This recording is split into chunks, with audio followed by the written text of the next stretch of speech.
Crece la lucha en defensa de la seguridad social.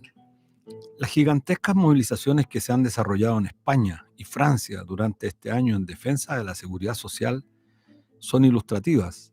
La masividad, perseverancia e intensidad en la lucha por oponerse a los planes gubernamentales que buscan disminuir derechos es contundente e irrebatible. Se suman a estas otras importantes movilizaciones ocurridas en Europa, en el Reino Unido, Alemania e Italia, las que durante febrero paralizaron sectores importantes de la economía. En Alemania, el Sindicato Verdi, uno de los más grandes del mundo, reclama aumento salarial del 10,5% para contrarrestar la inflación, al igual que en Reino Unido, cuyas movilizaciones a huelga son las más grandes de los últimos 11 años. Han sido los trenes, metros, escuelas y universidades, puertos, aeropuertos los que han paralizado en clara señal de que la población está hastiada de los planes de ajuste que los gobiernos, independientes de su signo, buscan traspasar a los trabajadores. En Italia, Grecia y Portugal también se han desarrollado movilizaciones importantes en la misma dirección: defender los derechos conquistados hace décadas. Es una buena señal para las sociedades. Los sindicatos, muy venido a menos, al igual que en América Latina en estas últimas 3 décadas, han recomenzado a recuperar protagonismo. Las burocracias sindicales, enquistadas en las organizaciones, muchas de ellas absolutamente corruptas, como quedó demostrado recientemente con el secretario general de la Central Sindical Internacional, Luca Vicentini, quien fuera detenido por fiscales belgas luego de comprobarse su participación en sobornos vinculados al Mundial de Qatar, han comenzado a zafarse de esta lacra sindical y, presionados por los trabajadores, los sindicatos han comenzado a tomar el rol de conducir las movilizaciones. Es el caso de las centrales sindicales en Francia y España, que se han unido para luchar por sus derechos. Los trabajadores en España lograron un triunfo importantísimo que la prensa permanentemente calla. Obligaron al gobierno a retirar su propuesta de pensiones que buscaba rebajar los montos de las futuras pensiones de los trabajadores. En Francia se han producido las movilizaciones más sobresalientes del último tiempo. Han sido intensas a lo largo del país. Más del 75% de los franceses se opone a la reforma de Macron. Aunque el Senado aprobó inicialmente la reforma, el tema no está zanjado en lo absoluto. Macron busca pasar por alto las decisiones y mediante decretos imponer su reforma. Los sindicatos han decidido convocar a más movilizaciones en las que se radicalizan por la posición del gobierno. Es bueno señalar que el sistema de pensiones de Francia es un sistema público de reparto, solidario, al igual que el de España, la mayoría de los países de Europa. El Estado en Francia destina anualmente un 13,8% del producto a la seguridad social. Y el gobierno de Macron señala que a este ritmo, al año 2032 se estaría gastando un 14,7% del PIB y que eso es lo que quieren evitar. El cambio paramétrico que impulsa la reforma de Macron persigue aumentar la edad de jubilación de 62 a 64 años a partir del 2030 y aumentar de 42 a 43 los años cotizados para acceder al 100% de una pensión. El gancho de Macron para que los trabajadores aceptaran es el mejoramiento de las pensiones mínimas en 100 euros, de forma tal establecer una pensión mínima en Francia superior a los 1.200 euros actuales. Desde la Revolución Francesa, cuando se estableció que solo se puede vender la fuerza de trabajo si se es un ciudadano libre, el trabajo se convirtió así en un símbolo de la lucha de clases. La gente luchó durante muchos años por el derecho a jubilarse a cierta edad y no está dispuesta a renunciar a ese derecho. Las cosas están aún en disputa. Lo que nos debe quedar claro a quienes estamos tan lejos del viejo continente, en primer lugar, es no creer lo que la prensa tradicional informa. Y es que la lucha por la seguridad social es una de las luchas más esenciales para la vida de las personas, especialmente hoy, cuando el sistema dominante no garantiza empleo, no garantiza salud y no garantiza pensiones al final de la vida activa. Chile dio la Seguridad Social en 1981 bajo la dictadura. Han pasado 42 años y aún no hemos podido recuperarla.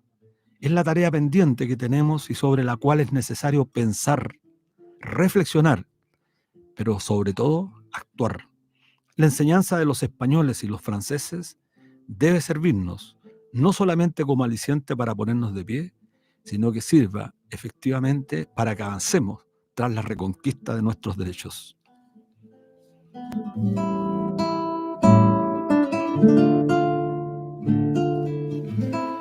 Hola amigos, amigas, ¿cómo están? Como todos los días viernes a las 16 horas en un nuevo programa de debate social en la Radio Universidad de Chile, la radio que piensa en el 102.9 del dial FM y a través de nuestra señal por streaming en el fanpage @canal.social bajo la dirección de la periodista Ana Mugasáez, de nuestro amigo Javier Márquez en el apoyo técnico de redes y como siempre con nuestra querida compañera Miriam Campuzano. Miriam, ¿cómo estás? Hola, buenas tardes. Saludarlos a todas, a todos quienes nos escuchan cada viernes y esperan por su programa Debate Social a las 4 de la tarde. Y bueno, tu introducción que nos invita a reflexionar sobre todo a todas esas personas que vinieron post dictadura y que ahora ya bordean más de 40 años, que quizás no avanzaron a conocer lo que era la seguridad social en Chile. Bueno, se dice que la seguridad social es la protección que una sociedad proporciona a los individuos y a los hogares para asegurar el acceso a la asistencia médica y garantizar la seguridad del ingreso, sobre todo en la vejez, desempleo, enfermedad, invalidez, accidente, etcétera, o en caso de maternidad o pérdida del sostén de la familia.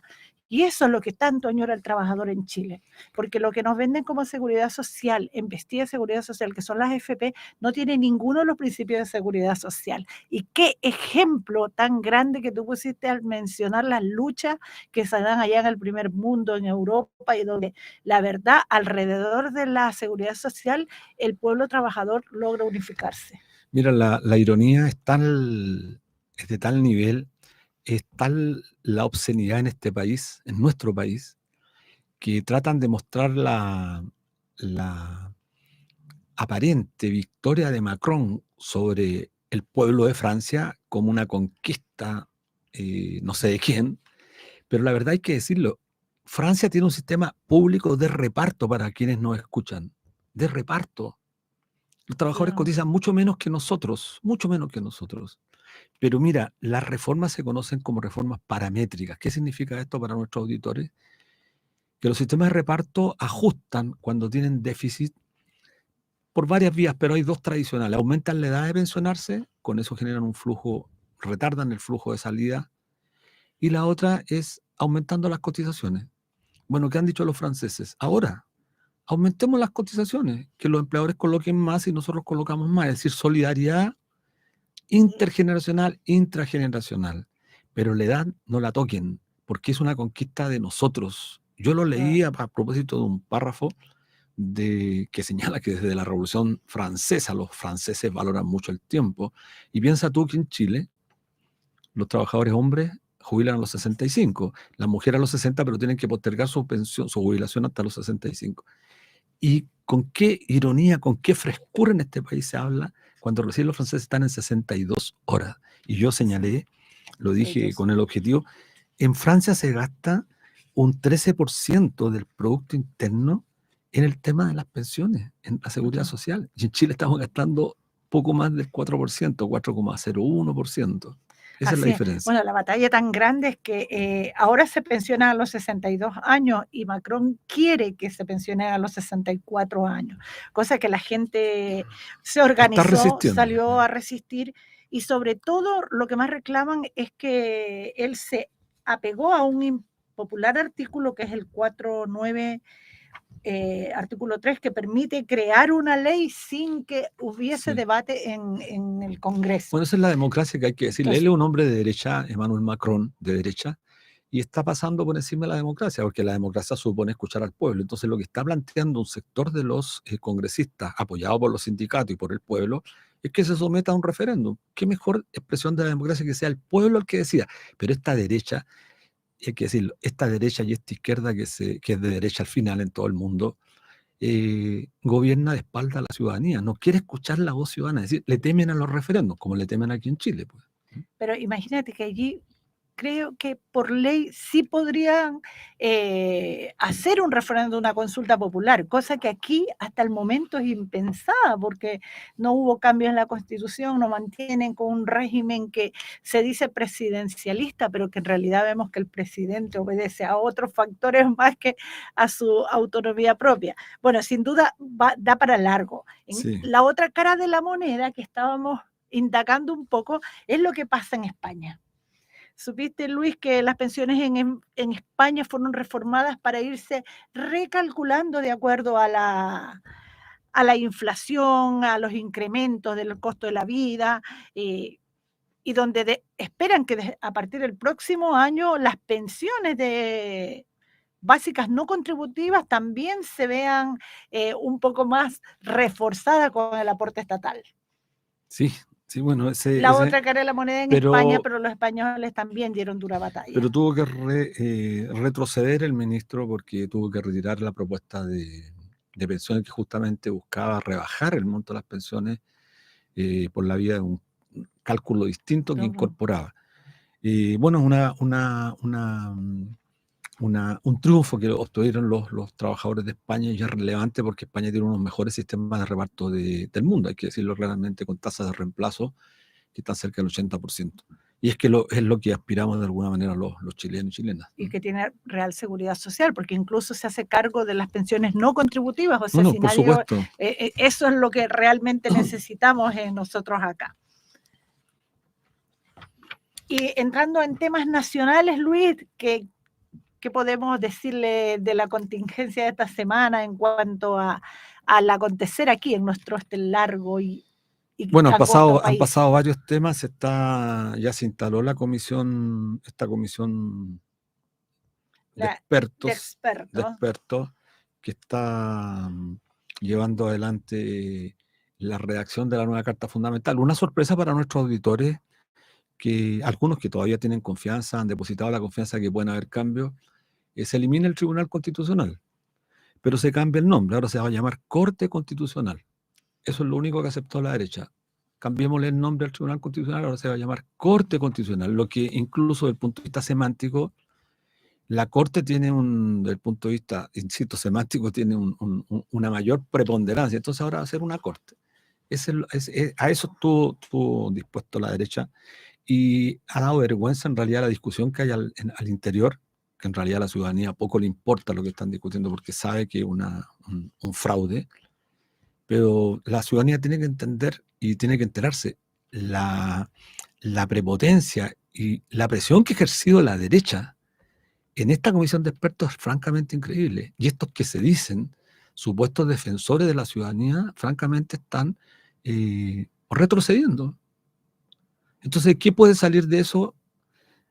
Algo siempre peor de lo que tenemos. Es lo que pienso yo, porque con la hegemonía de esta gente, nada bueno puede esperarse que salga de esa comisión, que además fue designada por otra institución que está absolutamente desacreditada como el Congreso.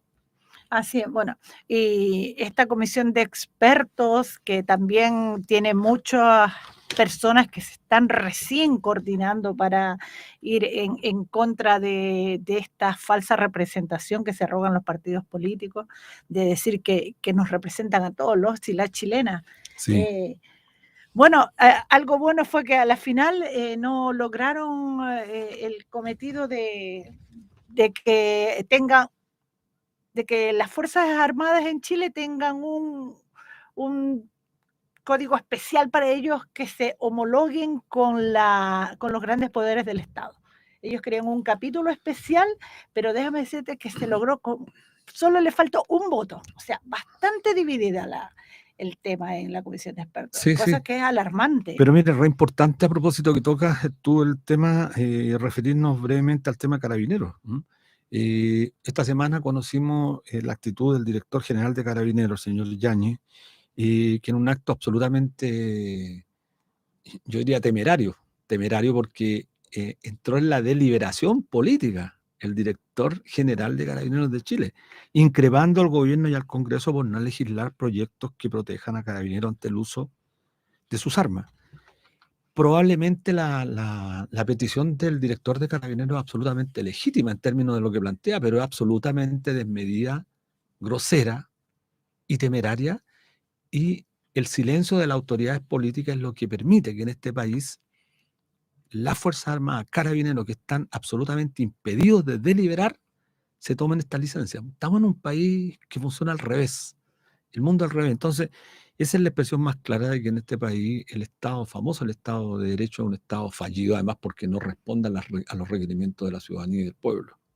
Pero aparte de decirlo que en la realidad ellos tienen libre uso de la violencia y de sus armas, no en vano quedaron tantos centenares de jóvenes sin sus ojos, Claro. y eso fue claramente el uso arbitrario de Bueno, ¿y su qué pasa con la poder. corrupción del alto mando de Carabineros? Bueno, yo recuerdo a los auditores de Radio Universidad de Chile, ya nos olvidamos de la corrupción del alto mando de Carabineros, Cosa que hasta nunca hace han poco. devuelto.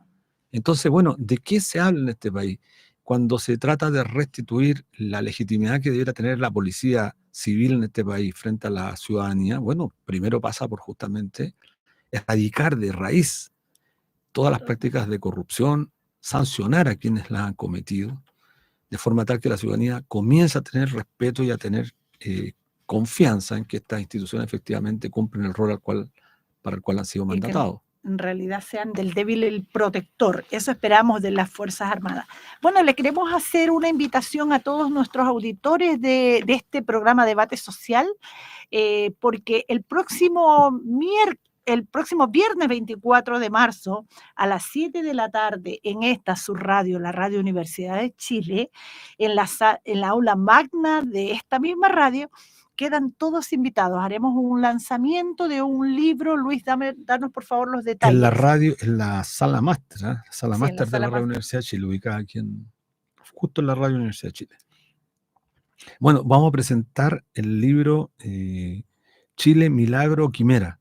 En el contexto de los 50 años, tiene un tremendo significado histórico, un análisis del modelo económico de la dictadura, 50 años del golpe, escrito por el economista Javier Arrizabalo Montoro, un destacado economista, doctor en economía, director del posgrado en la Universidad Complutense, una universidad de tremendo prestigio, quizás de más grande prestigio en las universidades de habla hispana. Y bueno, va a estar también acompañándonos Karina Narbona en los comentarios.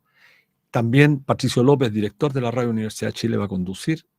Así que invitamos a todos, a todas, a quienes quieran concurrir a escuchar y también a preguntar respecto de lo que es en el contexto de los 50 años. Es muy importante esto porque tenemos que decirlo claramente, estamos a 50 años y los chilenos, las chilenas nos merecemos un espacio de reflexión importante, sin previos juicios que coloquen, como está tan de moda hoy día, los bordes, los contextos. Entonces necesitamos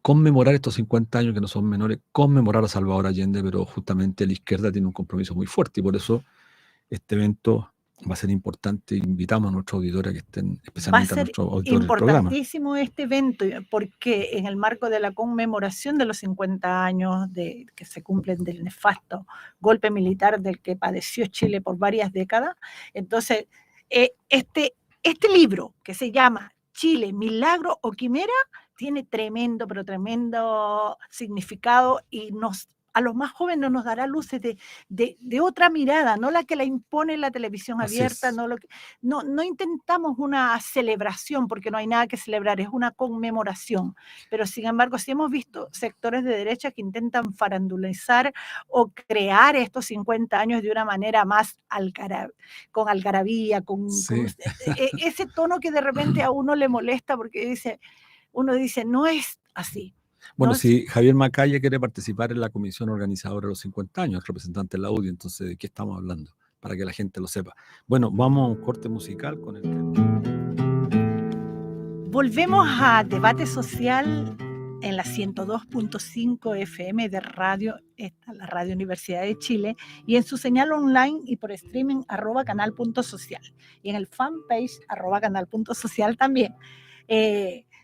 Hoy estamos junto a un doctor en economía, como lo están viendo aquí, don Andrés Solimano, fundador y presidente del Centro Internacional de Globalización y Desarrollo y miembro del directorio de Investment Migration Council. No sé si lo pronuncié bien, pero algo así. En Ginebra, Suiza. Es doctor en economía también del Massachusetts Institute de Tecnología, el MIT. Fue director de países andinos en el Banco Mundial y director ejecutivo en el Banco Interamericano de Desarrollo, además de director de la Unidad Académica de Chile de la Facultad Latinoamericana de Ciencias Sociales.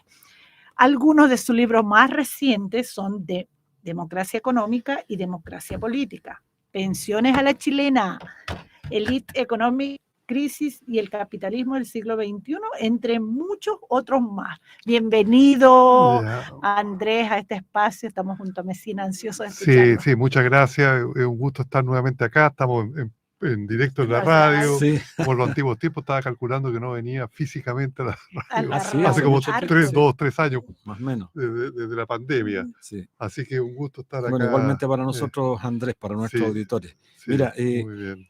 Bueno, esta semana hemos observado una semana de pánico en el sistema financiero a nivel mundial, con la quiebra de los bancos Silicon Valley y el Signature Bank en los Estados Unidos. Hicieron eco incluso en el Banco Europeo Swissbank y mantiene, como diríamos, en vilo a muchos países del mundo que están observando cómo continúa este proceso. Partamos por ahí, preguntarte ¿por qué están quebrando los bancos? Una pregunta no fácil, pero... Sí, no es tan sencilla la respuesta, pero a ver, sí, es probablemente la crisis financiera, porque se puede hablar que es una crisis financiera en cierne, que todavía no se ha desenvuelto totalmente y quedan muchas cosas que nadie podría predecir exactamente qué va a pasar, porque es muy complejo esta dinámica. Más importante desde el 2008-2009, que fue la última gran crisis a nivel global, también originada en el sistema financiero de Estados Unidos. Acá tal vez lo que ha pasado es que dos o tres cosas que son importantes para entenderla. Uno, hubo un movimiento a la desregulación de los bancos, o sea, con menos controles de sus carteras de préstamo, de clasificaciones de riesgo, etcétera, en el gobierno de Donald Trump. Se liberalizó un poco. Sí, se liberalizó más para bancos regionales y locales de Estados Unidos. Los grandes están más regulados, pero los locales y regionales. Entonces, los bancos están más regulados, tuvieron mucha liquidez, porque con del COVID, con la crisis del COVID, la Reserva Federal inyectó mucho dinero a través de los bancos principalmente, también con transferencia directa a la familia en Estados Unidos, pero a los bancos. Entonces los bancos se enfrentaron con grandes reservas, liquidez, y todo banco tiene que invertir la plata, porque si no, no hace utilidad, no gana. Y empezó a meterse en negocios riesgosos. El Silicon Valley Bank le prestaba a industrias de capital de riesgo y de tecnológica, que en general son muy innovativas, pero de 10, una o dos les va bien. Y la otra no. Startup. Entonces los startups, exactamente. También estaban bastante metidos en criptomonedas. Entonces, y hay cosas que no se entienden muy bien. ¿Qué gatilló que porque un banco puede tener una cartera riesgosa, pero si los depositantes no van y retiran la plata, lo que se llama corrida bancaria, no pasa nada. Pero lo que pasa es que los depositantes de estos bancos fueron a retirar la plata, y los bancos, para pagar, empezaron a vender muchos bonos del Tesoro norteamericano que cayeron de valor con el aumento de las tasas de interés de la Reserva Federal para bajar la inflación. Entonces se produjo un descanso entre los valores de los activos y los pasivos. Y ahí está, porque también, hubo un arreglo de estos dos bancos y otro más se fueron intervenidos por el FDIC, también el Credit Suisse, otros bancos, el First Republic Bank de California, de San Francisco, hubo un paquete de ayuda de otros bancos grandes, Chase Manhattan, Wells Fargo, etc. JP Morgan también. JP Morgan, Morgan Stanley. Y en Europa, el Credit Suisse, un banco de más de 150 años de vida, tuvo que acoger 54 mil millones de dólares, $54.000 millones, claro. Del Banco Central Europeo. Y esto se está desarrollando. Todavía no sabemos que pueden haber muchos bancos en problemas, pero lo que ha hecho la Reserva Federal y el FDIC es reconocer todos los depósitos. El seguro es hasta $250.000, pero se han pagado todos los depósitos. O sea, ha habido un salvataje.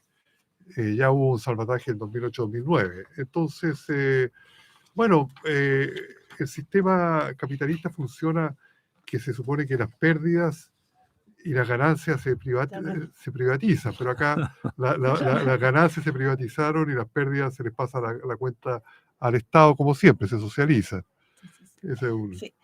Andrés, referente a lo que tú hablas, incluso algunos analistas internacionales señalan que podría desencadenarse una crisis similar a la de 1929, porque coinciden los patrones, que esta guerra de Ucrania con Rusia, la expansión monetaria, sobrevaloración de activos y crecimiento. ¿Cuál es tu apreciación respecto de este comentario? Bueno, a ver, la del 29, que fue el crash de la bolsa en Estados Unidos, se tradujo a otras partes, produjo en los 2 o 3 años siguientes quiebras masivas de bancos de Estados Unidos, en Alemania, en Austria, en distintas partes, porque no estaba la lógica de los rescates. No, la ideología en esa época era no rescatar a la banca, y por eso se dejaron quebrar. Después de la Gran Depresión y de la quiebra masiva de bancos, sobre todo de Estados Unidos, parte de Europa, ha estado la práctica de los últimos 90 años de rescatar a los bancos, o sea, no dejarlos quebrar, salvo algunas excepciones. De nuevo, es bastante difícil decir si va a haber una repetición de 1929 o una repetición del 2008-2009 o una repetición de la década de los 70. Sí hay que considerar de que los precios de los activos habían subido bastante con esto de la inyección de liquidez, pero estamos desde hace un año en un periodo de ajuste de tasa de interés, que es lo que provoca un poco la crisis, porque eso baja los precios de los bonos, castiga los activos de los bancos que han invertido mucho en esto y le hace más difícil, ¿cómo se llama?, servir a los depositantes cuando retiran sus depósitos. La respuesta más razonable y honesta, diría yo, diría, sí hay probabilidad de que se repita, pero efectivamente no sabemos. Va a depender mucho cómo reaccione una variable tan difícil de predecir como la confianza de la gente, con la confianza de los depositantes, la confianza de los inversionistas. Pero efectivamente ahora hay un escenario de guerra con lo de Ucrania, que ya lleva un año. Los bancos centrales están subiendo las tasas de interés porque está el problema de la inflación que no estaba en 2008-2009, entonces había una tercera variable o segunda variable que no estaba en ese momento, que está ahora. Creo que sí. Pero esa variable también al mismo tiempo, el alza de las tasas de interés también pega a los bancos Sí. de nivel intermedio, bancos como estos, por ejemplo. Sí. No, el aumento de la tasa de interés le echa a perder los depósitos, porque el valor es como en los fondos de la, por ejemplo, del sistema PP, De pensiones, claro. de CD, que están muy invertidos en bonos de tesorería. Acá son bonos de tesorería del gobierno norteamericano, que tienen una relación inversa con la tasa de interés. Cuando sube la tasa de interés, baja el precio de los bonos, Claro. pero el valor de los activos es el valor del precio por la cantidad de bonos que tiene y otro activo. Esa es la que ha caído. Más estamos viendo de que han habido muchas prácticas riesgosas, complicadas. El Credit Suisse viene varios años en Europa ya, con denuncias de operaciones medio opacas. Sí, con el Entonces Commerzbank también estaba aparecida dentro de se mencionaba también como un banco que podía entrar en conflicto en Alemania. Sí. Entonces, ya no es cualquier banco. Sí. Y la otra variable que yo diría también que ahora influye, que quizás desencadenó esto, o contribuyó a desencadenar, que el gobierno norteamericano, a través de distintas agencias, está haciendo una especie de estrangulamiento del sector de criptomonedas. O sea, tratar de que no que los bancos no inviertan entonces en Bitcoin, Ethereum y muchas otras más.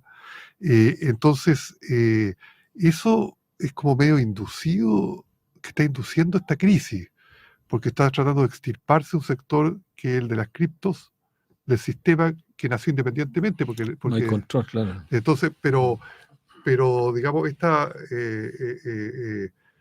pelea contra las criptos también tiene que ver en esta situación. Es bien confusa, es compleja, pero ya la economía mundial nos ha mostrado que en los últimos 40 años ha estado muy sujeto a crisis recurrentes.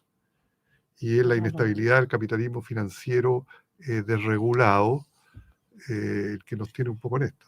Sí, yo justamente respecto a lo que dices al final, estaba viendo que algunos ya están usando una comparación que me parece bien interesante. La banca como intermediadora ha cedido terreno a la especulación financiera. O sea, la banca como intermediadora, que era prácticamente su negocio, Claro. ha ido cediendo cada vez más a esta suerte de especulación financiera. Y esta especulación financiera muchas veces justamente depende, es muy frágil su estabilidad, porque depende de muchas variables. Por ejemplo, depende de variables como las tasas de interés. Claro. Mucho, como tú lo señalaste, su liquidez invierten en bonos, en el caso del bono del tesoro, y si sube la tasa se perjudica. La pregunta es la siguiente. Cada una de estas crisis nos va dejando como resultado mayor concentración, reducción de actores en el mercado financiero. Bueno, esa es una buena pregunta. Efectivamente, en estas crisis financieras, las instituciones grandes tienen más probabilidad de ser menos afectadas que las medianas y las pequeñas. Primero porque a las grandes, por riesgo sistémico, no se les deja caer. O sea, Chase Manhattan, Morgan Stanley, JP Morgan, Wells Fargo, no se las deja quebrar, porque tendría un efecto sistémico. Mientras que los chicos o medianos, como se les interviene porque pueden tener riesgos sistémicos, en el sentido que afecten a otros bancos, algunos sanos, pero efectivamente se produce una liquidación y reorganización de activos que tiende a generar concentración de poder económico en la banca. Sí, eso es cierto. Sí, bueno. Sí, bueno, y hablando de lo mismo, pero el aumento de las tasas de interés que aplican los bancos centrales para paliar un poco la inflación, también se aplica en Chile. Pero vemos que acá tiene un efecto contrario, porque acá los bancos aumentan sus utilidades y la gente es la que se ve perjudicada.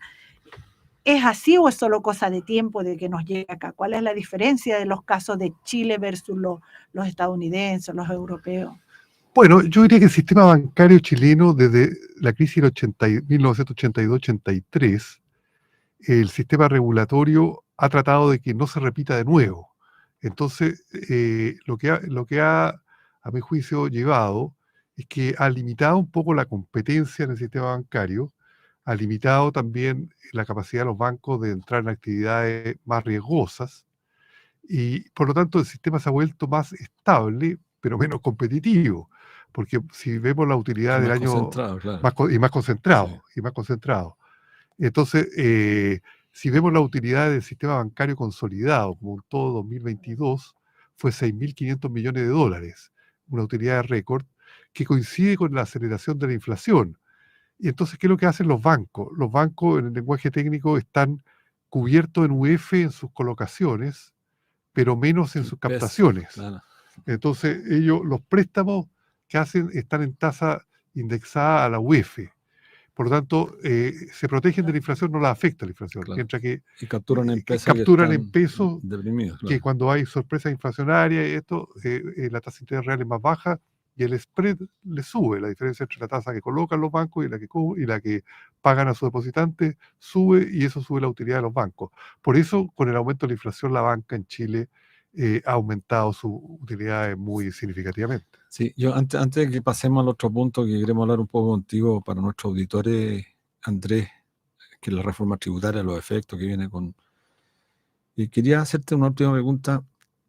¿Qué impacto, a juicio tuyo, tiene la quiebra de estos bancos en los fondos de pensiones? Porque nosotros también nos han estado preguntando, nosotros tenemos una cartera bien diversificada, tenemos casi la mitad de los ahorros previsionales invertidos en el exterior, Claro. En acciones, pero también en bonos de deuda. Claro. Y el año 2021 el mercado de renta fija se desplomó en este país y afectó fuertemente a los bonos, a los fondos más conservadores, aunque el 2022 se recuperó y el fondo E fue uno de los que tuvo un mayor rendimiento. Y esta volatilidad que están sufriendo los multifondos es gravísimo, porque un año a un fondo le va bien, al otro año al otro fondo le va mal, y lo único que se perjudican son justamente los pensionados y futuros pensionados. Sí, efectivamente es una preocupación muy válida, porque casi 100.000 millones de dólares de los fondos de pensión están invertidos fuera de Chile. Así es. Entonces, si hay una depresión de los precios de activos en que están invertidos esos fondos, eso va a repercutir en el valor de los fondos que tienen los los afiliados chilenos. Entonces, salvo que la crisis se transmitiera hacia adentro de Chile, quizás no es tan claro que vaya a ocurrir, porque por esto todas las murallas protectoras que hay para que los bancos no se enfrenten riesgo, pero que les protegen las altas utilidades, es difícil que se dé, o sea, puede pasar. Pero el efecto más probable es que el valor de los fondos de los depositantes, en la proporción que está invertido fuera de Chile, se afecte. Perfecto.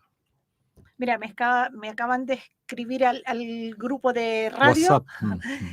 Los oyentes dicen que explique en sencillo y común qué es la intermediación financiera, porque algunos no captan el...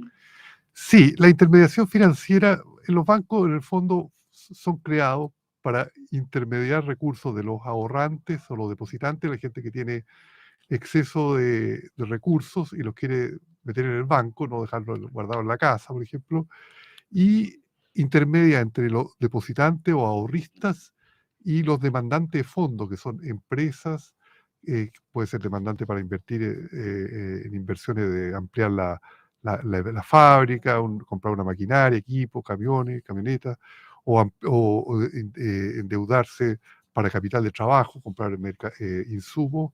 Y también hay deuda, hay demandantes de crédito hipotecario, demandante de crédito consumo, demandante de crédito estudiantil. Entonces, el intermediador entre los fondos que tienen los ahorrantes y que dejan en los bancos y los demandantes de fondos o de ahorros es el banco. Ese es el proceso de la intermediación. Y el banco gana por esa intermediación en función del interés que le cobra a los que le presta versus a lo que le paga a los ahorristas. Pero no, la pregunta es muy válida. Esa es la intermediación entre ahorristas y que tienen exceso. En sencillo y en común, es como alguien que cultiva papas, va el de La Vega, le compra la producción a un precio barato y la vende el kilo mucho más caro. Claro, claro, intermediador puede ser, claro, o el comerciante, el comercializador, el que va. Intermediador puede ser, por ejemplo, una verdulería que compra en La Vega más barato la fruta y las verduras y las lleva a Vitacura, a Las Condes o otros barrios donde cobran más caro y se lleva una ganancia, una tajada porque compró en La Vega barato y vende en Vitacura caro la fruta y la verdura. Entonces, no ganó mucho. El productor gana lo que le compran, pero el intermediador muchas veces gana solo por intermediar. Aplicado a los bancos. Sí. Oye, Andrea, hace 2 semanas se rechazó la reforma previsional, la idea de legislar, de la reforma tributaria que buscaba recaudar un poco más de recursos en las arcas fiscales para orientarlo al gasto público, al gasto social, junto con implementar mecanismos que limitaran la evasión y la elusión de impuestos. Eso era fundamental, la elusión y la evasión. Aunque a veces se dice que no se requiere una reforma tributaria, bastaría con una ley del Ejecutivo para atacar el tema de la evasión y la elusión. ¿Qué piensas sobre el hecho de que los representantes de la élite económica en el Congreso se hayan negado incluso a la sola idea de abrir el debate sobre esta materia? Bueno, es bastante sorprendente esto lo que ha ocurrido, porque era una reforma que las autoridades estaban discutiendo hacía 8 meses. Con diálogo, etcétera. Y que había sido podada, cada debate iba achicando. Claro, cada debate iba cortándole rama al árbol y el árbol ya está en un cierto tronco, pero unas ramas que también eran importantes se estaban adelgazando. Bueno, es que yo creo que la reforma tributaria, con todas las los podados que tenía, atacaba un poco los intereses del gran capital o de los grupos económicos, de las élites y las personas de alto patrimonio, porque, por ejemplo, quería cobrar un impuesto a la riqueza Sí, de las personas que tienen más de 5 millones de dólares en activos, con una tasa de un 1%, y los que tienen más de 15 de 1,8%. Hay alrededor de 6.500 familias, se ha calculado, que están en ese rango de familias de alto patrimonio. Entonces, probablemente a esa familia no le gustaba ese impuesto, pero tiene influencia y poder político. También lo que la CPC, la SOFOFA, las entidades gremiales, no les gustaba claro. fortalecer el servicio de impuesto interno, que tienen más atribuciones para Fiscalizar. fiscalizar. Y entonces no querían una cosa así más poderosa, que ataque la elusión y la evasión. Eh, eh, y eso, que la reforma bajaba los impuestos a los que invertían en innovación y desarrollo, en tecnología, etcétera. Yo creo que yo lo interpretaría como que uno, producto de la debilidad que se encuentra el gobierno, sobre todo después ya no sucedió ayer, pero tampoco hace tanto tiempo, de la derrota del plebiscito de septiembre, quedó muy Claro. debilitado políticamente. Entonces, la derecha quedó muy fortalecida después de ese Sí. resultado, como interpreto yo. Entonces, bueno, está medio en una política medio como de negarle la sal y el agua al gobierno. Ha ocurrido en otras ocasiones. Ahora que están los 50 años del golpe de Estado, también hay que recordar que Allende le forzaban a aprobar proyectos de reajuste de remuneraciones desfinanciados, sin lo correspondiente Sí. aumento de impuestos. Entonces, y eso crea inflación. Entonces, no son nuevas estas tácticas. Eh, Vamos a ver cómo se sale adelante, pero iba a financiar la PGU, iba a financiar Esas las subsidios de cunas, clase sí.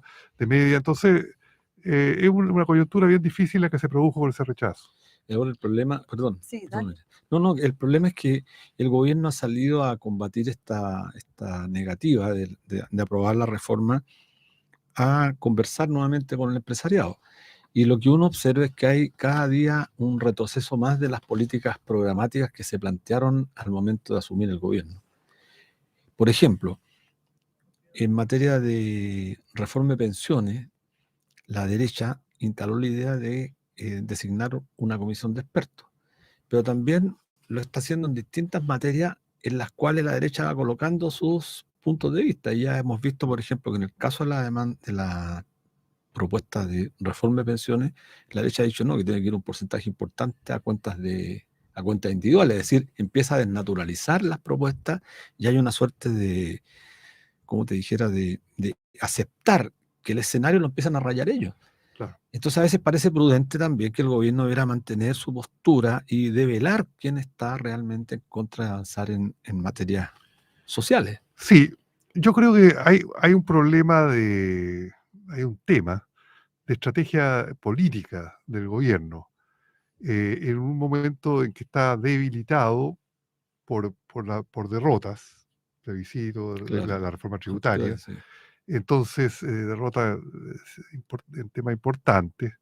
Entonces, que debiera eh, definir una estrategia. Claro, una estrategia es la de decir, bueno, eh, ¿cómo, qué cedo para lograr que mis reformas las aprueben? Pero en la medida que se va cediendo, se va desvirtuando y se va jibarizando las reformas. Eh, Otra alternativa sería acudir a una política más de movilización popular, explicar más la reforma. Decir, no solo explicarle a los grupos técnicos o a los representantes de los partidos políticos, sino de cabildo, asamblea, cosa que la gente entienda más qué se está reformando, y por lo tanto hace más difícil que empezar a rechazar reformas. Si la gente hubiera entendido más de lo que se estaba haciendo la reforma tributaria, quizás no hubiera sido tan fácil Claro. rechazar entiendo que Petro, el presidente Petro de Colombia, ha hecho una especie de estrategia de ese tipo, que ha gastado tiempo en explicarle a la población las reformas, ha generado apoyo social, y eso hace más difícil en el Claro, Parlamento exacto. rechazarlas. Bueno, eso creo que es la idea, sí.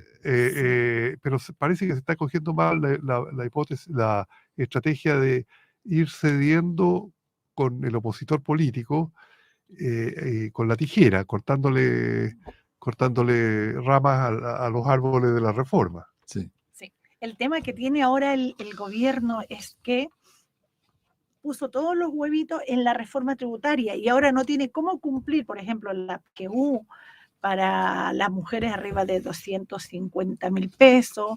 La Coordinadora Nacional de Trabajadores ha propuesto la campaña de que la PGU para la mujer sea a los 60 años y no a los 65. Claro. Y el tema de la cobertura que llegue a ser universal. ¿Cómo, de qué otra medida el gobierno podría sacar recursos para financiar todo lo que su plan de gobierno propuso? Sí, quiero complementar. Claro, sí, no sé, se podría recurrir a otro fondo, a los excedentes del litio, el royalty o a un endeudamiento. Se dice que Chile es uno de los países menos endeudados. Claro. Eso quería complementar con la pregunta que te hace Miriam, Andrés, porque algunos hemos sostenido la tesis de que a veces las derrotas sirven para justificar la ineficiencia de aquellos gobiernos que empiezan a capitular en cumplir con sus propios programas. Entonces uno puede escuchar reiteradamente que la derrota del 4 de septiembre se usa como comodín. Mira, no pudimos porque fuimos derrotados el 4 de septiembre, vienes por acá tampoco podemos. Ahora con esta derrota para no llevar adelante la reforma tributaria, bueno, se dice, mira, en realidad no podemos subir la PGU, no podemos hacer esto ni lo otro, pero eso también es relativo, por eso quiero esta pregunta concreta. Chile puede resolver el tema de los 250.000 pesos en las pensiones ahora, eso tiene un costo cercano, lo estuvimos calculando, un punto más del Producto Interno, y ocurre que solamente por accidentes del litio el año pasado el Estado recibió casi un poquito más de 5.000 millones de dólares. Pero Chile tiene un endeudamiento del 38% del PIB, podría perfectamente crecer, uno de los países menos endeudados de la región. Según la OCDE también estamos muy bajos, comparado con países como Uruguay o Croacia, nosotros estamos muy lejos de ese endeudamiento. Entonces hay varias fórmulas. Está el tema del royalty. El gobierno podría, con una ley, presionar mucho más fuerte para lograr recaudar, ¿cierto? Y combatir la exención tributaria y la evasión. No sé si... Sí, no, es una pregunta bien relevante. A ver, el gobierno podría utilizar, sí, los excedentes récord del litio, claro, que son apropiados por SQM, todos conocemos el historial de la compañía, Albemarle, que es una compañía extranjera, claro, que también, o sea, el litio está privatizado en el sentido de concesiones, eso lo entregó la Corfo a fines del gobierno de la presidenta Bachelet II. Que dio contratos hasta el 2030 a compañías del litio, que hoy día son muy excedentarias. Y le están entregando recursos importantes al fisco, sí, pero a cambio de que no quieren que se meta el fisco y que no se cree la empresa nacional del litio, y etcétera. Entonces, pero ahí habrían recursos. También está el endeudamiento externo o interno. Colocar más caro el interno va a ser porque la tasa de interés está más alta, entonces colocar la deuda del gobierno, pero se puede seguir adelante. Puede que se diga que como táctica política de que no va a haber plata en la PGU para presionar a la oposición también, claro, de que apruebe un paquete tributario. Lo otro que yo he leído de que se pueden aprobar por ítems, por ejemplo, llevar la ley del el impuesto a los súper ricos como una ley aparte, no una reforma, que son varias leyes. Claro. Sería, pero yo creo que es importante que el gobierno no afloje en los beneficios que le está ofreciendo a la población, porque eso está en el programa. Y también va a crear mucha desafección. Y hay un problema, rápidamente, creo que de estrategia política, porque yo creo que, por ejemplo, cuando el gobierno asumió, marzo del año pasado, decidió cortar el IFE y cortar los retiros de inmediato. Hay argumentos del problema del retiro, sabemos, Pero hay gente que dice que eso creó una gran desafección y afectó el resultado del El plebiscito. por supuesto. Entonces, podría haberlo hecho en octubre. Después. Entonces, también hay un problema de experiencia que Claro. está pagando noviciado el gobierno, quizás, con sus estrategias políticas, y ya hay 2 derrotas. Pero uno ve un cambio de gabinete y sale el ministro de Deporte, sale el ministro de Ciencia, pero no el equipo político, no No lo sale.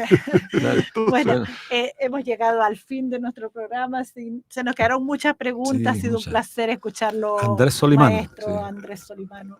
Y No. muchas gracias por siempre Andrés. atendernos. Esperamos vernos pronto. Ya, muchas gracias Miriam, muchas gracias Luis, y un gusto de verlo, y ya estamos más en una normalidad Sí. de poder estar aquí en los estudios. ¿Sí?